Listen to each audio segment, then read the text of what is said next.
Little experiment you can't learn at Harvard University.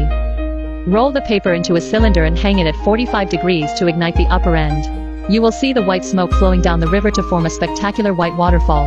Touching the steel velvet with a 9-volt battery will burst into a brilliant spark like the discharge of brain neurons. A magnet is attached to the bottom of the battery and a copper coil is placed on the positive pole, which is the driving force for the rotation of the electric wheel. Fold the 5 toothpicks in half and put them together. Drop a few drops of water in the center, and they will automatically form a close 5-pointed star. An egg is difficult to stand up. Quietly sprinkle a few salt on the table. The egg stands up only for a moment. We know that the match head is not magnetic. When it burns, it can be sucked up with a magnet. First pour alcohol into the sand as fuel. Then pour a mixture of sugar and baking soda. After lighting, you can summon an ancient pharaoh snake. Stick a straw on the balloon.